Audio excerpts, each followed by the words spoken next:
প্রিয় শ্রোতা বন্ধুরা, আপনাদের সবাইকে আমন্ত্রণ জানাচ্ছি আপনি কেমন আছেন অনুষ্ঠানে।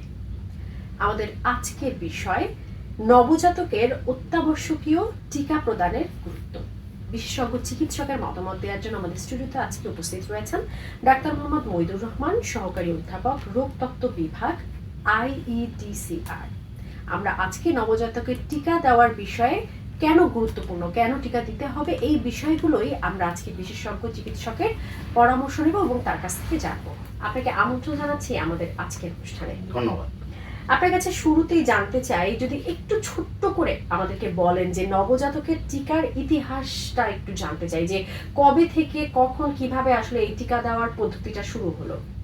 অত্যন্ত চমৎকার একটি প্রশ্ন করেছেন। দ্বিতীয় বিশ্বযুদ্ধের পরবর্তী সময় থেকে পৃথিবীতে নবজাতকের সংখ্যা ক্রমান্বয়ে বাড়তে থাকে।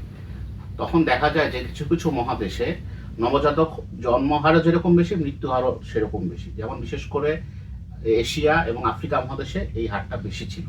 এশিয়ার মধ্যে দক্ষিণ এশিয়াতেই এই হারটা ছিল আপনার অনেক বেশি। এবং দেখা গেছে যে আমাদের তখন তো আমরা ছিলাম পূর্ব পাকিস্তানের বা পাকিস্তান আমলের, যে সেই হিসাবে দেখা গেছে যে আপনার নিয়ন্ত্রণ করা খুবই কষ্টকর হয়ে যাচ্ছিল, যে বাচ্চা হচ্ছে, বাচ্চা মারা যাচ্ছে। তো বাংলাদেশ 1971 সালে স্বাধীন হওয়ার পরেই আপনার সরকার এদিকে গুরুত্ব আরোপ করে। তো এর মধ্যে যেটা দেখা যায় যে বিশ্ব স্বাস্থ্য সংস্থাও আপনার চিন্তা ভাবনা শুরু করলো যে কিভাবে এই নবজাতকের মৃত্যু হারটাকে কমানো যায়। মূলত 6টি রোগের জন্য নবজাতকের মৃত্যু হারটা বেশি ছিল। সেই 6টি রোগ হচ্ছে যে আমরা যেটা সবাই বর্তমানে জানি, যে প্রথমে যেটা আমরা বলি যে ডিপথেরিয়া, এরপরে হচ্ছে আপনার হুপিং কফ, তারপরে হচ্ছে আপনার ধনুষ্টঙ্কার, এরপরে আসছে হচ্ছে হাম, পোলিও, আর হচ্ছে যক্ষ্মা। তো এর মধ্যে বিশ্ব স্বাস্থ্য সংস্থা সিদ্ধান্ত নেয় যে 1974 সালের মে মাসে তারা একটা কর্মসূচি প্রণয়ন করবে, যেটাকে বলা হয় এক্সপ্যান্ডেড প্রোগ্রাম অন ইমিউনাইজেশন বা সম্প্রসারিত টিকাদান কর্মসূচি। এর মাধ্যমে তারা পৃথিবীর যেসব দেশের মৃত্যুহার, নবজাতকের মৃত্যুহার অনেক বেশি, তার পাশাপাশি সারা বিশ্বেই তারা নবজাতককে বাধ্যতামূলকভাবে 6টি রোগের টিকা প্রদানের সিদ্ধান্ত গ্রহণ করে। আমাদের দেশে পরবর্তীতে 7ই এপ্রিল 1979 সাল, যেটা বিশ্ব স্বাস্থ্য দিবস হিসেবে উদযাপিত হয়, সেদিন সরকার সিদ্ধান্ত গ্রহণ করে যে পাইলট প্রকল্প হিসাবে তৎকালীন 8টি থানায় এই কর্মসূচিটা চালু করা হবে। এবং এভাবেই আমাদের দেশে ইপিআই বা সম্প্রসারিত টিকাদান কর্মসূচিটা শুরু করা হয়। এই 6টি মারাত্মক রোগের হাত থেকে শিশুদেরকে বা নবজাতকদেরকে রক্ষা করার জন্য।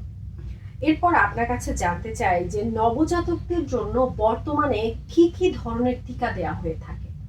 প্রথমে যেটা আমরা বললাম যে 1979 সালে যখন প্রথম এই কর্মসূচিটা শুরু করা হয়, তখন 6টি রোগের বিরুদ্ধে টিকা দেওয়া হতো, যেটা আমরা ইতিমধ্যে উল্লেখ করেছি, যে ডিপথেরিয়া, হুপিং কফ, যক্ষ্মা, তারপরে হাম, পোলিও, ধনুষ্টঙ্কার।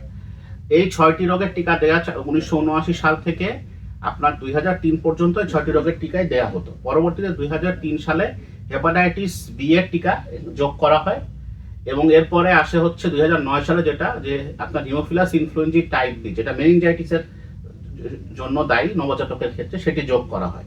এর এর এই 2009 পর্যন্ত এই কটি টিকাই দেয়া হতো। পরবর্তীতে বিশ্ব স্বাস্থ্য সংস্থা এবং গ্যাভি, যেটা হলো global alliance for vaccination and immunization, আমাদের একটি সহযোগী উন্নয়ন সংস্থা, যারা আমাদের এই টিকাদানের ক্ষেত্রে অর্থায়ন করে থাকে, সহযোগিতা করে থাকে, তারা এবং বিশ্ব স্বাস্থ্য সংস্থা মিলে সিদ্ধান্ত নেয় যে পেন্টাভ্যালেন্ট নামে একটি নতুন টিকা চালু করা হবে, যেখানে হলো এই ডিপথেরিয়া, হুপিং কফ এবং আপনার যে টিটেনাস বা ধনুষ্টঙ্কারের সাথে হিমোফিলাস ইনফ্লুয়েঞ্জি এবং হেপাটাইটিস বি কে যোগ করে দেওয়া হবে।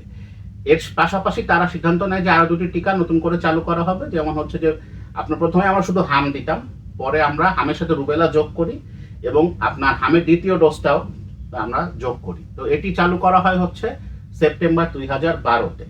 এরপরে বিশ্ব স্বাস্থ্য সংস্থা গবেষণায় আসে যে শুধু ওরাল পোলিও, যেটা আমরা মুখে খাওয়াই, এটা তো 1959 সাল থেকে আমরা দিচ্ছিলাম। তো সেটার পাশাপাশি আমরা ইনজেক্টেবল পোলিও ভ্যাকসিন আমরা চালু করি, যেটা ইনজেকশনের মাধ্যমে দেওয়া হয়। তো এর পাশাপাশি আপনার নিউমোনিয়ার জন্য পিসিভি টিকাও চালু করা হয়। তো এটা চালু করা হয় হচ্ছে আপনার 2015 সালে, মার্চ 2015 থেকে এই 2টি টিকা পরীক্ষামূলকভাবে চালু করা হয়।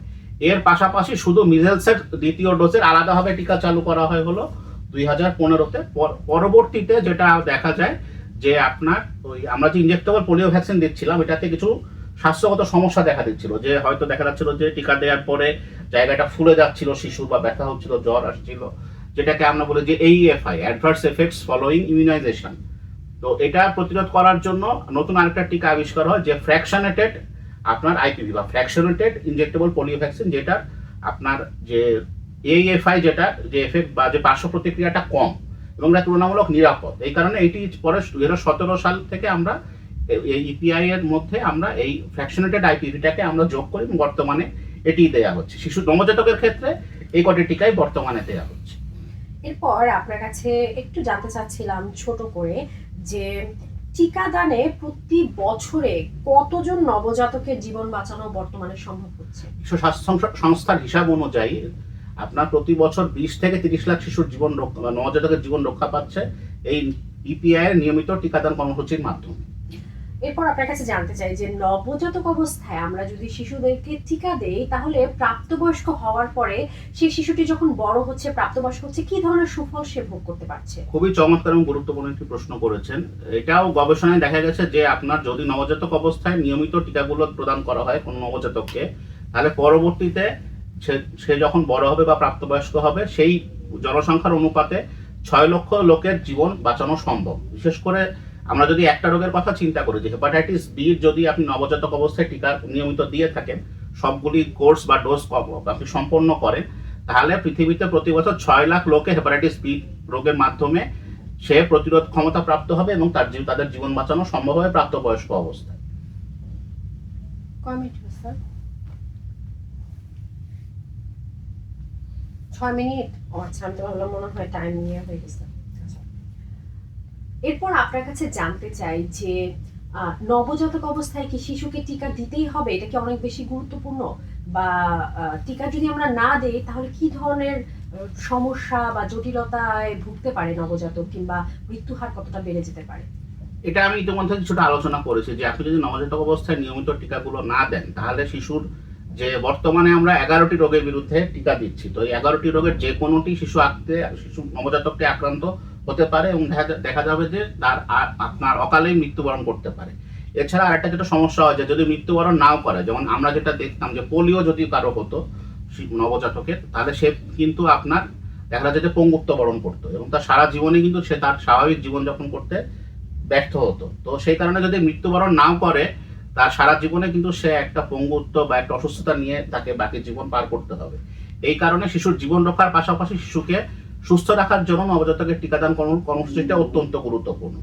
এছাড়া আরো কিছু গুরুত্বপূর্ণ ব্যাপার রয়েছে, যেমন আপনি যদি একটা নবজাতকের টিকা নিয়মিত না দেন, সে যদি অসুস্থ হয়ে পড়ে, এটা কিন্তু তার পরিবারের উপরে একটা আর্থিক এবং মানসিক এবং সামাজিক চাপ পড়ে এবং দেখা যায় যে ওই শিশুটির তখন আপনি যদি চিকিৎসা করাতে যান, পরিবারের অনেক খরচ হবে, পরিবারের দেখা যাচ্ছে অনেক ভোগান্তি হচ্ছে। আবার আমাদের কিছু সামাজিক কুসংস্কার আছে, যেমন পোলিও আক্রান্ত কোনো শিশুর সাথে কিন্তু আমরা আমাদের শিশুদেরকে মিশতে দিই না, যে না ও অসুস্থ, ও অস্বাভাবিক, ওর সাথে মিশো না। তো এটা দেখা যায় যে তখন একটা সামাজিক বিশৃঙ্খলা তৈরি হতে পারে, বা যে পরিবারে একটা পোলিও আক্রান্ত শিশু থাকে তারা কিন্তু দেখা যায় সবার সাথে মিশতে পারে না, সামাজিকভাবে অনেকে তাদেরকে বয়কট করতে পারে বা এক ঘরে করতে পারে। বিশেষ করে গ্রামাঞ্চলে কিন্তু এই সংক্রান্ত কুসংস্কারগুলো অনেক বেশি থাকে, যে একটা আপনি যেমন পোলিও হয়েছে তার সাথে কেউ মিশবে না, ওই বাড়িতে কেউ যাবে না, যে না ওই বাড়িতে রোগী আছে, ওদের থেকে আমার হতে পারে, এরকম একটা ধারণা অনেকে পোষণ করে। এছাড়া আরেকটা যেটা সমস্যা দেখা গেছে, যে আপনার রুবেলার ক্ষেত্রে যদি রুবেলা হয়, রুবেলা ধরেন যদি কোনো নবজাতকের রুবেলা হলো,